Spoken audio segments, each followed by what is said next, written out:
sevdiğiniz kadının insan dışı bir varlıktan olma, çocuğu olduğunu öğrenseydiniz ne yapardınız? Bir izleyicimizden bize ulaşan ve bizim de sizlere aktaracağımız kan dondurucu bir hikayeyle karşınızdayız.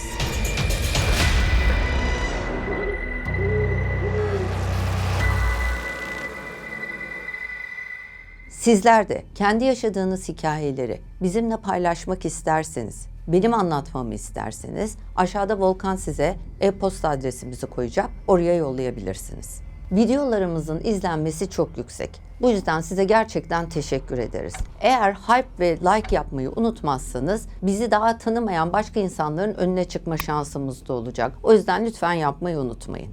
Şimdi hikayemizin merkezinde Elazığlı bir genç adam var. İsmi Bülent. Bülent lisede okuyor. Normal bir hayat yaşıyor. Her şey yolunda. Lisede ilerleyen sınıflarda lise 2'ye geldiği dönemde bir kızla tanışıyor. Kızın adı Deniz.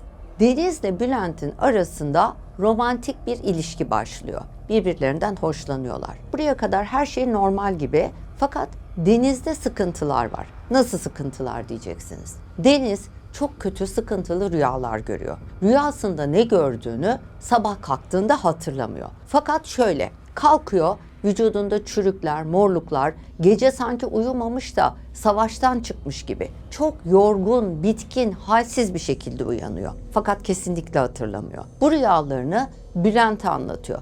Bülent de sevdiği kız için rahatlasın diye ona yardımcı olmaya çalışıyor. Fakat elinden fazla bir şey gelmiyor. İkilinin ilişkisi bu koşullar altında lise sona kadar devam ediyor. Deniz'in durumu ailesinin tabii dikkatini çekiyor. Ailesi Deniz'i doktor dolaştırıyor. Doktorun yorumu bu durumla ilgili vitaminsizlik, halsizlik, düzgün beslenememe, işte büyüme esnasında insanın vücudunda ağrılar olur ya, bu tip şeylere yoruyor doktor. Bununla ilgili vitaminler veriyor. Fakat Deniz'in durumu düzelmiyor. Lise bittikten sonra Bülent'le Deniz'in ilişkisi bozuluyor. Ayrılıyorlar. Bülent Malatya'da üniversite okumaya gidiyor. Bülent orada okurken Deniz'le ayrı kaldıkları dönemde çok fazla irtibatları olmuyor. Fakat Bülent 2. sınıfa geldiğinde Deniz'le tekrar bir şekilde iletişime geçiyorlar ve tekrar flört etmeye başlıyorlar. Flört esnasında Bülent şunu fark ediyor ki Deniz'in durumunda çok fazla bir değişiklik olmamış. Yine öyle kendini kötü hissediyor, sabah kalktığında yorgun uyanıyor, vücudunda çürüklerle uyanıyor. Aynı bu rüya rahatsızlıkları, uykuda rahat edememe halleri Deniz'in aynen devam ediyor. Bülent bu arada Malatya'daki öğrenciliğinde okulda yurt bulamadığı için öğrenci başka arkadaşlarıyla beraber bir evde kalıyor. 3 kişilik paylaşımla evde kalıyor. Deniz'le telefonlaşıyorlar, uzaktan ilişkilerini yürütmeye çalışıyorlar. Bir aşamada Deniz Bülent'e yanına onu ziyarete gelmek istediğini söylüyor. Bülent de tamam diyor, ayarlıyor, beraber kalacaklar evde. Fakat Deniz gelmeden önce Bülent'in kaldığı, yaşadığı evde sanki Deniz'in geleceği hissedilmiş gibi gerilimli, garip bir atmosfer oluşuyor. Bülent kendi iç sıkıntısına, yorgunluğuna, derslerin ağırlığına veriyor bu durumu. Ancak olaylar şöyle gelişiyor. Bir gece bu öğrenci evinde herkes uyurken bir anda kapı çalma sesi geliyor. Bülent olayı şöyle anlatıyor. Kapı çalıyor fakat bu sesi sanki bir tek ben duydum. Evdeki hiç kimse bu sesi duymadı. Bülent odasından çıkıyor. Kapıya ne oluyor diye kapıya bakmak üzere sokak kapısına gidiyor. Oradaki ışığı yakmak üzere elini düğmeye uzattığı anda daha ışığı yakamadan sanki ayak bileğinden bir şey Bülent'i yakalıyor. Bülent bir anda ne oluyor falan diye yere bakıyor. Fakat daha yere bakarken tepetaklak olup yere düşmesi bir oluyor. Bülent bir anda öğrenci evinde, yerde, koridorda tepinmeye, eşinmeye başlıyor. Sanki bir şey onu ayağından tutmuş, kendine doğru çekiyor gibi bir histe. Öyle vücudu mücadele halinde. Kendini bir şekilde onu tutup çekmeye çalışan şeyden kurtarabilmek için tekmeler atmaya çalışıyor. Fakat tekmelerin hepsi havada kalıyor. Bir şeye dokunamıyor. Bu şey bacağından tutan her neyse Bülent'i çekiştirmeye başlıyor. Bülent bu esnada düştüğü yerde çığlıklar atmaya, küfür etmeye başlıyor. O esnada o evde kalan çocuklardan bir tanesi odasından fırlıyor, dışarı çıkıyor ne oluyor diye seslere. Bir bakıyor Bülent yerde eşiniyor. Hemen ışığı yakıyor. O anda Bülent ayağından tutulmuş hissi kesiliyor. Bülent bir anda böyle bir rahata çıkıyor. Çocuk diyor ki abi ne oluyor, ne yapıyorsun? Bülent diyor ki ya düştüm mü, rüya mı gördüm, ne oldu ben de bilmiyorum diyor. Ve çocuğa diyor ki tamam sen git yat, ben de yatıyorum diyor. Odasına gidiyor. Bülent odasına gittikten sonra yatağa yatıyor. Yatakta şöyle tarif ediyor. Yan yatarken arkasında, ensesinde bir sıcaklık hissediyor. Bu sıcaklık ne oluyor diye dönmesiyle birlikte kendisini, yüzü kendi yüzüne son derece yakın, sanki yüzü kan revan içindeymiş gibi bir adam görüntüsü. Ama bu bir adam gibi de değil. Yani insan olmayan bir şey ama ağzı var, kaşı var, gözü var. Böyle bir görüntüyle Bülent yattığı yerde burun buruna geliyor. Bu kanlı yüz görüntüsü Bülent'in suratına doğru kendi suratını sanki meydan okur gibi, saldıracakmış gibi yüzünü onun yüzüne iyice yanaştırıyor. Bülent gayri ihtiyari kendini o görüntüden uzaklaştırmaya, çekmeye çalışıyor ve bu surat Bülent'e öleceksin diyor. Bülent bunun üzerine yattığı yerden bir yumruk savuruyor. Fakat yumruk havada kalıyor. Karşısında sanki gerçekten etten kemikten bir varlık var fakat o varlığa dokunulamıyor. Bülent bu şekilde bir süre boğuştuktan sonra kendini bayılacak gibi hissediyor ve kendisi de anlamlandıramadığı bir şekilde uykuya dalıyor. Ertesi sabah Bülent son derece yorgun bir şekilde yataktan çıkıyor. Mutfağa gidiyor, kahvaltı yapmak üzere. Ev arkadaşları da mutfaktalar. Fakat ev arkadaşlarında böyle bir haller, bir garipler yani. Bülent'e karşı böyle bir mesafeliler. Çocuk da anlayamıyordu. Böyle diyor ki hani ne yaşadıysa o kendi yaşadı çünkü bunlara ne oluyor? Çocuk da diyor ki ne oluyor hayırdır hani bu suratlar ne? Ev arkadaşları diyorlar ki abi sen ne yapıyorsun sabaha kadar senin odandan hani gelip de içeri rahatsız edemedik ama gürültüler, hırıltılar. Bülent diyor ki ya ben rüya gördüm. Bunun üzerine gece hani bir tane çocuk vardı ya koridorda Bülent'le karşılaştı. Bülent ona git yat bir şey yok dedi. O çocuk Bülent'e diyor ki abi sabaha kadar senin odandan köpek hırıltısı sesleri geldi. Sanki bir köpek gelmiş seni tehdit ediyormuş gibi, hırlıyormuş gibi sesler duyduk. O kadar rahatsız oldum ki ben seslerden odamın kapısını kilitledim. Sen diyor hani bir tuhafsın diyor arkadaşı. Bülent çok oralı olmuyor ama kendisi de tedirgin. Yani o da bir tuhaflıklar yaşadı ama Deniz gelecek yanına. Çocuk da aşık. Dolayısıyla bunu çok fazla üstünde durmuyor. Kenara iteliyor bu konuyu ve Deniz'i bekliyor. Deniz geldikten sonra ilk gece beraber kalacaklar. Fakat o gece evin içinde arkadaşları da yalnız bırakmışlar. Başka yerde kalıyorlar. İkisi baş başa kalsınlar diye. O gece evin içinde ilk önce balkondan, camdan tıkırtılar duyuyorlar. Sanki balkonda biri varmış gibi. Bülent sinirleniyor, balkona çıkıyor, bakıyor kimse yok. Sonra balkondan, balkon camından tekrar tık tık tık tık sanki birisi cama vuruyormuş gibi sesler, evin içinde adım sesleri duyulmaya başlıyor. Bülent'le Deniz bir mana veremiyorlar ama çok da oralı olmuyorlar. Çünkü ikisi bir aradalar. Bir de gençken bazı şeyleri bazen ya çok fazla düşünür ya da hiç düşünmez ya insan. Çok da oralı olmuyorlar. Baş başa iyi vakit geçirmeye çalışıyorlar. O gece sabah kalktıklarında Deniz tekrar çok bitkin bir şekilde moralman çökmüş bir vaziyette ve yorgun uyanıyor. Ve Bülent'le beraber baktıklarında tekrar Deniz'in bütün vücudunda çürükler, morluklar, kırmızı kırmızı sanki darbe almış gibi izler görüyorlar.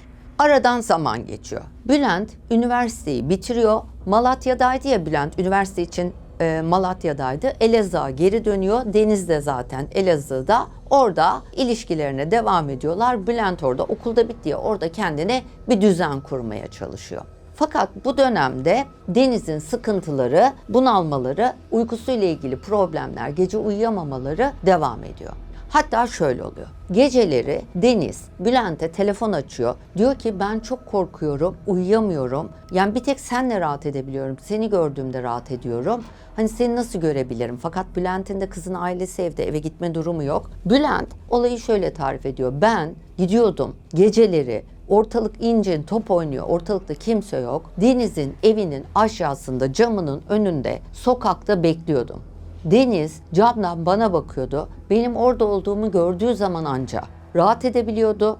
Deniz ben orada beklerken anca uyuyabiliyordu. Onun uykuya daldığından emin olduktan sonra ben eve gidiyordum. Bir süre bu şekilde devam ediyorlar. Bu arada Deniz'in ailesi kızı psikiyatristlere, doktorlara götürmeye devam ediyor. Fakat ortada bir şey yok ama kızın hali de hal değil. Zaman bu şekilde geçerken Deniz'le Bülent'in düzenli olarak gittikleri, oturmaktan keyif aldıkları bir fal kafe var. Ve buranın sahibi de Cihan diye bir çocuk. Oraya gidiyorlar, geliyorlar sürekli. Ve bir gün mevzu açılıyor. Arada da tabii gide gele bir arkadaşlık oluşuyor ister istemez. Ve bir gün Bülent Deniz'in duygu durumundan, rüyalarından Cihan'a bahsediyor. Diyor ki ya abi işte biz de böyle şeyler yaşıyoruz. Hani kız da çok rahatsız, huzursuz. Bunun üzerine Cihan Bülent'e diyor ki bunun tek bir açıklaması var. Bu bir cin olabilir. Senin kız arkadaşına bir cin musallat olmuş olabilir. Biz burada bir seans yapalım. Deniz'e yardımcı olalım. Fakat Bülent'e de bu biraz manasız geliyor. Yani böyle bir şey olmuşsa bile bunu fal kafenin sahibi halledecek hali yok. Diyor ki o zaman ben diyor, yani çok da mantıksız da gelmiyor kafasına. Ben diyor o zaman diyor bu işi daha ne yaptığını bilen bir insanla çözeyim. Ben bir hoca bulayım, o hocayla çözeyim diyor ve bir hoca buluyor. Bülent hocaya gidiyor. Durumu anlatıyor. Deniz'i almıyor yanına. Bunların hepsini Deniz'den habersiz yapıyor. Onu daha fazla kışkırtmadan, yani ona içinde bulunduğu durumu daha fazla altını çizmeden yardımcı olmak istiyor çünkü bütün iyi niyetiyle. Bu hocayla görüşmeye gidiyor. Hocanın evine gidiyor. Hocaya durumu anlatıyor. Hoca da böyle yaşlı başlı saçlı sakallı bir adam. Hoca Bülent'e diyor ki biz bunu çözeriz. Nasıl çözeriz? Şöyle çözeriz. Sen bir tane küçük kız çocuğu getir. Bak ben senin kız arkadaşına musallat olmuş cini yakalayıp bu küçük kıza musallat edeyim. Senin kız arkadaşını kurtaralım. Küçük çocuk musallata maruz kalsın. Ama diyor sen diyor bana diyor küçük kız çocuğu getir diyor. Bak Bülent tabii bunu duyduğu anda anlıyor. Bir şeyler normal değil. Ve tabii çok sinirleniyor. Ve o sinirle bir anda kalkıyor. Dayı sen ne diyorsun diyor. Ve hocayı tartaklamaya başlıyor. Bu esnada içeriden hocanın karısı tabii ki çığlıklara ve bağırışlara koşarak geliyor. Bunları ayırıyor. Bülent'i dışarı atıyorlar bir şekilde, hocayı yıpratmadan daha fazla. Bülent çıkıyor gidiyor. Fal kafeye gidiyor. Cihan'ın yanına oturuyor ama tabii Bülent böyle şişmiş yani. Cihan diyor ki ne yaptın diyor. Hocaya gittin mi? Bülent diyor ki ya gittim. Gittim de hoca değil yani. Adam böyle hasta bir tip çıktı. Bana işte küçük kız çocuğu getir dedi, şöyle yapacağız dedi, böyle yapacağız dedi. Ben diyor hani sıkıntı yarattım diyor. Cihan da bunun üzerine Bülent'e diyor ki Bülent sen bana güven. Hani ben burada kafa işletiyorum falan diye sen beni ciddiye almıyorsun ama ben seans yapabilirim. Deniz'i bu sıkıntıdan kurtarabilirim. Gel bir deneyelim diyor. Bülent gidiyor Deniz'e diyor ki ya Deniz senin bu uyku durumların bu vaziyette, bunu çözebiliriz belki, bak bu Cihan da böyle söylüyor, ne dersin? Deniz'e ne desin? Kız zaten tamam diyor. Çünkü doktor geziyor. O şekilde yardım bulamadığını düşünüyor. Öyle hissediyor. Aşık olduğu adam da böyle bir öneri getirmiş. Beraber plan yapıyorlar, karar veriyorlar. Cihan bunları çözecek.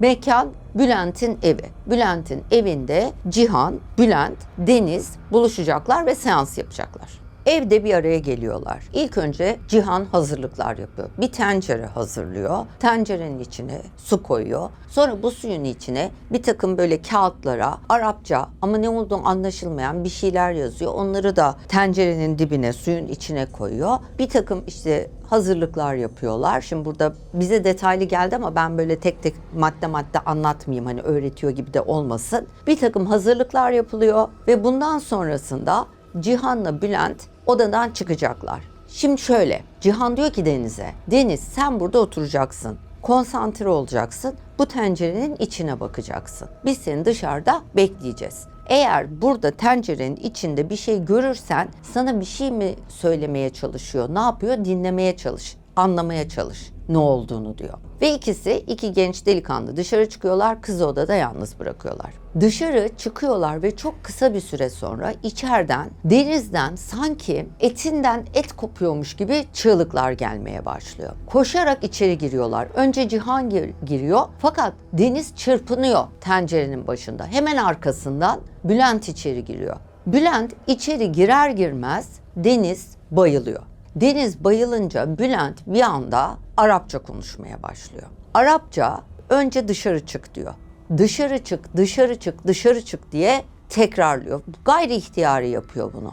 Deniz gözleri arkaya kaymış, yüzü bembeyaz olmuş, vücudu gevşemiş gibi duruyor sanki. Ama sanki ruhu bedeninde değilmiş gibi, kendinde değil gibi bir halde yatarken birdenbire gözlerini açıyor. Ama Bülent'e doğru bakıyor, sanki Bülent'in arkasında bir şeye bakıyor gibi davranıyor. Ve sesi normal kendi sesi gibi değil, boğuk bir ses olarak çatal çatal, yırtıcı, kavga etmek isteyen bir ses gibi, çift ses gibi çıkmaya başlıyor.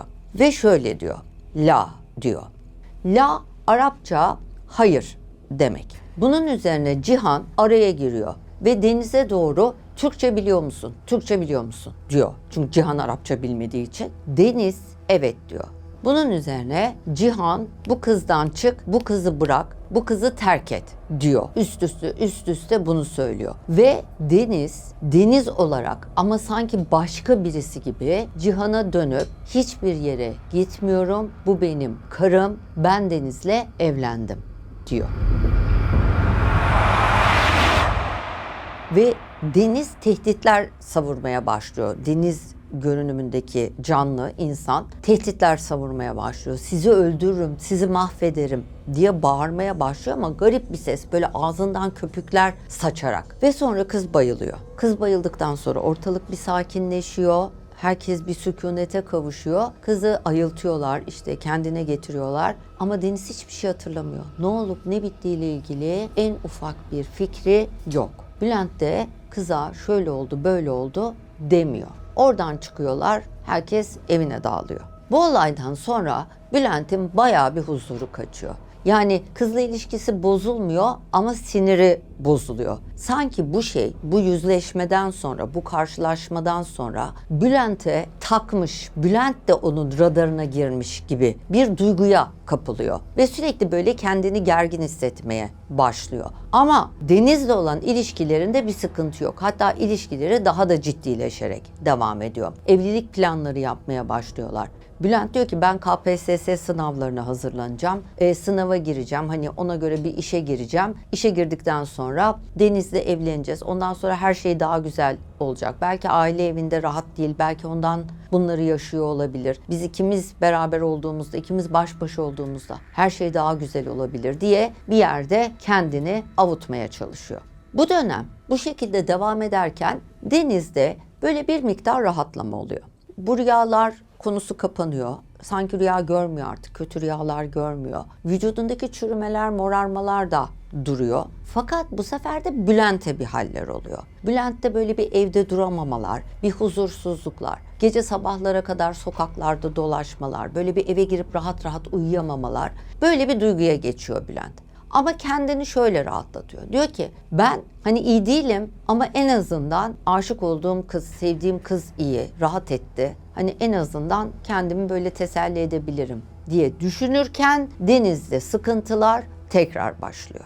Şimdi bu arada Bülent tek ayrı eve çıkmış durumda. Büyüdü çünkü artık. Deniz de bir gün onda misafir. Beraber evdeler. Yatak odasının kapısı tam kapanmıyor, aralık. Deniz birden Bülent'e diyor ki kapının aralığından bir şey bize bakıyor.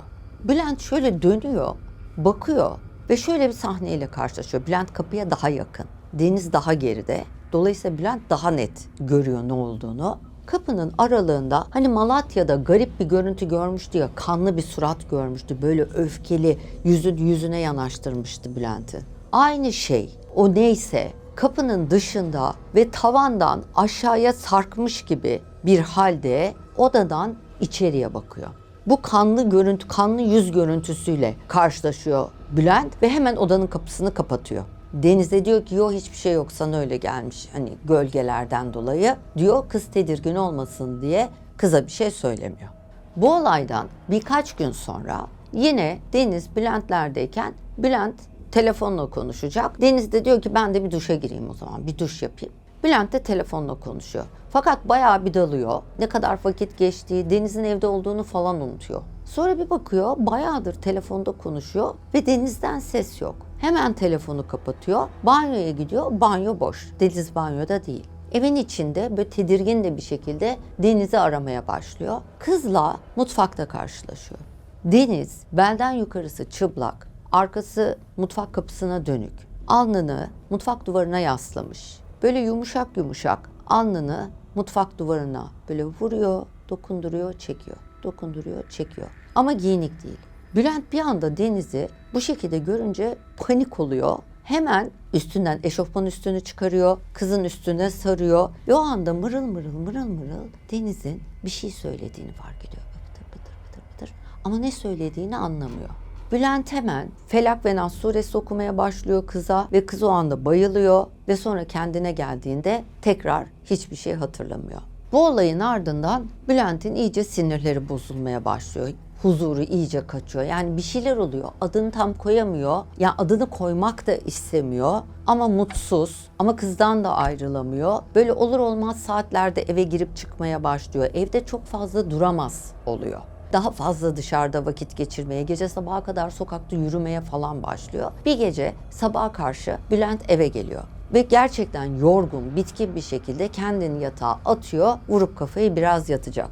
Uykusunun bir noktasında birden irkilerek uyanıyor. Ve gördüğü sahne şöyle. Yatak odasında bir tane sandalye var. Sandalyenin üzerinde bir kız çocuğu oturuyor. Fakat bu kız çocuğu sanki böyle elleri kucağında, başını ellerine bakarmış gibi öne eğmiş. Saçlarından yüzü o an için görünmüyor. Elleri gri, sandalyenin üzerinde oturuyor. Şimdi Bülent görüyor ama kıpırdayamıyor, hareket edemiyor. Kendini böyle felç olmuş gibi hissediyor. Kız oturduğu sandalyeden kalkıyor, Bülent'e doğru yürümeye başlıyor. Ve Bülent'e doğru yürürken Bülent kızın tuhaf bir şekilde Deniz'e benzediğini düşünüyor. Öyle bir duygu geliyor Bülent'e. Kız Bülent'e doğru iyice yaklaşıyor, kız çocuğu. Bülent'in kulağına eğiliyor ama o kadar yaklaşıyor ki Bülent sanki kız ağzını kulağının içine sokacakmış gibi hissediyor. Ve inanılmaz rahatsız edici, sanki böyle kafası patlayacakmış gibi bir gürültüyle kulağının içine çığlık atıyor. Ve Bülent o anda irkiliyor, yerinden fırlıyor, odada kız falan yok. Bülent olanları Cihan'a anlatıyor. Cihan diyor ki biz geçen sefer tam tamamlayamadık, en iyisi bir seans daha yapalım. Bu sefer çözmeye çalışalım. Deniz'le de konuşuyorlar. Tekrar Deniz'le tamam diyor. Tekrar Bülent'in evinde yeni bir seans yapmak üzere bir araya geliyorlar. Tekrar aynı hazırlıkları, aynı uygulamaları yapıyor Cihan. Ve Deniz tekrar tencerenin içine bakarken bayılıyor. Sonrasında Deniz kalkıyor, böyle lak diye oturuyor bayıldıktan sonra. Sanki birdenbire pat diye ayılmış gibi. Fakat yine görüntü Deniz ama haller, hareketler, ses tonu Deniz değil. İnsana ait olmayan bir sesle diyor ki benden ne istiyorsunuz? Cihan Deniz'e diyor ki sen kimsin? Deniz Cihan'a cevap veriyor. Benim adım Harezyan, Marit kavmindenim. Ve sonra şu cümleyi kuruyor. Bu kız benim karım ve bizim bir kız çocuğumuz var. Ve o anda Bülent tabii gördüğü kız çocuğu görüntüsünü hatırlıyor ve ortam buz kesiyor. Cihan diyor ki ne istiyorsun, neden Deniz, Deniz'i rahat bırak diye üst üste konuşmaya başlıyor. Bunun üzerine Deniz Cihan'a şöyle diyor. Şimdi Deniz'in anlattığına göre bu cinin, yani Deniz'in içindeki varlığın neden Deniz'i seçtiğini şu şekilde anlatıyor. Şöyle öğreniyoruz. Deniz'in anneannesinin bir arkadaşı var. Bu kadın Deniz'in annesini kendi oğluna istiyor. Fakat Deniz'in anneannesi bunu münasip bulmuyor. Ve bir yakınlarına, bir akrabalarına aslında onunla evlendiriyor kızını, Deniz'in annesini. Ve bu kadın bir şekilde bu işi çok kişisel algılıyor, çok içerliyor Bunlar diyor bizi beğenmedi. Benim oğluma kızlarını vermediler. Benim oğluma vermektense gittiler götürdüler akrabalarıyla evlendirdiler. Bizim neyimiz eksik, bizim neyimizi beğenmediler diye kadın kendi kendine kuruluyor ve bunun üzerine bu aileye hiçbir zaman rahat olamasın, hiçbir zaman rahat edemesin, ömrü boyunca çeksinler diye büyü yapıyor. Ve Deniz'in annesi bu büyüler yüzünden olduğu varsayımı var. Yıllarca çocuk sahibi olamıyor Deniz'e kadar. Kadıncağız 6 kere düşük yapıyor. Doğan çocukları oluyor. Onlar da çok erken yaşta yani 1-2 ay içerisinde hayatlarını kaybediyorlar. En son Deniz doğduğunda Deniz'in annesi hoca yatır geziyor. Bir şekilde Deniz'i kurtarıyor. Ve Deniz genç kızla adım atana kadar, buluğ çağına adım atana kadar hiçbir problem yaşamadan büyüyor. Fakat ne zaman ki ergenliğe varıyor, Deniz'de problemler başlıyor. Bülent'le Cihan'ın çıkardığı sonuç şu: bu büyüler yüzünden bu aileye musallat olan şey her neyse bu aileyi evlatlarıyla sınadı sürekli olarak. Fakat bir gün nihayet bu kadıncağız bir çocuk sahibi, bir kız bebek sahibi olduğunda bu kadıncağız tabii çeşitli dualarla, işte ritüellerle, yatırlarla, hocalarla bu çocuğu ortaya çıkardıktan sonra ergenliğe varmasıyla birlikte bu musallat olan varlık bu kızı madem öyle ben bunu sahipleniyorum dedi, kıza musallat oldu ve kızı kendi eşi ilan etti. Böyle bir sonuç çıkıyor bu seansın sonunda.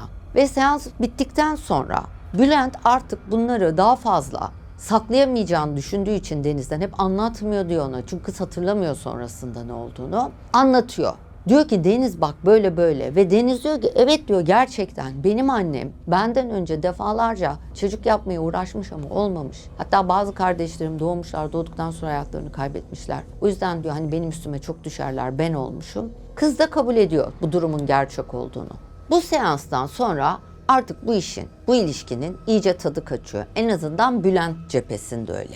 Yani kıza kalsa kız normal bir şekilde ilişkisini devam ettirecek. Fakat Bülent'in hem tadı kaçıyor hem sıtkı sıyrılıyor. Yani bu kızla fazla bir arada olmak istemiyor. Hatta bir gün evde karşılıklı tartışırlarken Bülent'in Deniz'e karşı sesi yükseliyor ve parmağını salladığını anlatıyor. Ve kızın gelip Bülent'in parmağını tutup kırdığını ve seni paramparça edeceğim dediğini söylüyor. Ve ondan sonra zaten ilişkileri bitiyor. Bülent ve Deniz ayrılıyorlar. Bülent'le Deniz'in ilişkisi böyle barışmalı ayrılmalı bir süre devam ediyor. Tekrar bir araya geldiklerinde bir gün evde baş başayken cinsel birliktelik yaşamaya başlıyorlar. Fakat bu birliktelik esnasında Bülent o anda beraber olduğu kadın Denizken birdenbire Deniz yüzü kasılmaya başlıyor, gözleri bir tuhaf olmaya başlıyor. Deniz sanki başka bir şeye, başka bir canlıya dönüşür gibi bir görüntü ile karşılaşıyor. Ve Deniz'den garip gülme sesleri ve aynı zamanda gülme seslerinin arasında hırıltı, köpek hırlaması gibi hırlamalar, böyle gırlama sesleri duymaya başlıyor. Kıza bakıyor, kız normal görünmüyor. Kendini çekip kızın üstünden kalkmak istiyor fakat onu da yapamıyor. Ve o esnada Deniz Bülent'i omuzlarından tutup tırnaklarıyla sanki onu kendine kitleyip sen beni kullanıyorsun, ben de seni kullanıyorum deyip deli gülmeye başlıyor. Ve Bülent bir şekilde kendini Deniz'den kurtarıp geriye çekiliyor zorlukla ve ondan sonra ikilinin olayı tamamen artık bitiyor. Deniz okulu bitiriyor. Staj için Ankara'ya gidiyor. Ankara'da bulunduğu süre boyunca Bülent ve Deniz görüşmüyorlar. Bülent zaman zaman Deniz'i hatırlıyor ama ondan uzak durmak istiyor. Çünkü hayatını mahvetti yani o kıza olan aşkı. Yani bir şeyler normal değil. Kız normal değil. Kız yüzünden Bülent de perişan. Fakat bir gün iş için Ankara'ya gittiğinde uzaktan da olsa Deniz'i görmek istiyor. İletişimleri devam ettiği için Deniz'in nerede olduğunu biliyor. Bir merhaba diyeyim en azından diye düşünerek Deniz'in bulunduğu yere gidiyor. Uzaktan Deniz'i gördüğünde gördüğü kişinin bedenen Deniz olduğunu ama yüz olarak Deniz gibi görünmediğini, vahşi ve ürkütücü bir canlı gibi Bülent'in gözüne göründüğünü fark ediyor. Yani Bülent Deniz'e baktığında gördüğü kadın aşık olduğu kadın değil. Ürkütücü, korkunç bir canlı gibi görüyor kızı. Ve ondan sonra oradan bir daha geri dönmemek üzere ayrılıyor. Bundan sonraki dönemde Bülent'in iyice dengesi bozuluyor. İşi gücü bırakıyor. İstifa bile etmeden iş yerinden ayrılıyor. Bülent o kadar uzun süre ailesiyle, akrabalarıyla, arkadaşlarıyla iletişimini kesiyor ki hakkında tam 8 ay boyunca açıkta kalmış bir kayıp ihbarı oluyor. Ailesi kayıp ihbarında bulunuyor. 8 ay boyunca Bülent'ten hiç kimse haber alamıyor. Ve sabahlara kadar sokaklarda dolaşıyor, eve girip yatamıyor, olur olmaz yerlerde kavga ediyor, kavga çıkarıyor. Hatta ayaküstü konuştuğu, yerli yersiz ahbaplık ettiği insanlar buna böyle deli deli akıllar veriyorlar. Diyorlar ki işte bunların hepsi sen korkmuşsun, o yüzden sen korktuğun için huzur bulamıyorsun. Eğer sen bir gece sabaha kadar mezarlıkta uyursan bu korkuları yenebilirsin, tekrar normal hayatına dönebilirsin falan gibi akıllar veriyorlar. Bülent bunları da yapıyor. Gidiyor mezarlıkta yatıyor bu korkularından kurtulmak için. Ama iyice artık sinir sistemi bozuluyor. Bir gün GBT esnasında polisler diyorlar ki ya arkadaş senin hakkında arama var. Hani sen niye ailen kayıp ilanında başvurmuş? Polise yerini yurdunu bildiriyor Bülent ama hiçbir şekilde ailesinden hiç kimseyle görüşmek istemediğini söylüyor. Fakat ailenin Elazığlı polis bir akrabaları var. Onun araya girmesiyle, devreye girmesiyle bir şekilde Bülent'in nerede kaldığını, hangi otelde kaldığını babası ve amcaları öğreniyorlar. Ve otele Bülent'i görmeye, Bülent'i almaya gidiyorlar. Otel odasının kapısı çalıyor. Kapıyı açtığında karşısında babasını ve amcalarını görüyor. Fakat Bülent o süreçte artık hayattan o kadar kopmuş durumda ki tanımıyor yani bu adamlar kim diyor. Ve sonra fark ediyor babasıyla amcalarının olduğunu karşısındakilerin. İnsanlar tabii Bülent'e sarılıyorlar. Bülent onlara sarılıyor. Bir ağlıyorlar ve Bülent'i alıp eve götürüyorlar. Bundan sonrasında bu izleyicimizin bu yaşadıkları ile ilgili yorumu şu şekilde oluyor. Evet, ben bir hata yaptım. Bilmediğim bir konuda, bilmediğim, dokunamadığım, göremediğim bir varlığa sevdiğim kadın için savaş açtım. Ve günün sonunda bu savaşı kaybettim. Ve sonrasında bütün bunlarla ilgili durumunu şöyle anlatıyor. Şu anda tek tesellim bir şekilde yaşanan her şeyden sonra herkesin kendi hayatına devam edebilmiş olması. Bülent'in anlattığına göre Deniz bir noktadan sonra olan biten her şeyi öğrendi. Ama bu tür bir karanlıkta her şeyi bilmek de yetmiyor. Çünkü vesvese dediğimiz o şey insana tek doğrunun kendisi olduğunu fısıldıyor. İnsanı başka hiçbir ihtimali göremeyecek hale getiriyor. Ve belki de bu hikayenin en ürkütücü kısmı tam da burada başlıyor. Çünkü bazen bir insanı ele geçiren şey gördüğü bir yüz değil, duyduğu bir ses değil, gece odanın köşesinde beliren bir varlık da değil. Bazen insanı ele geçiren şey kendi zihninin içinde kendi gerçekliğine yabancılaşmasıdır.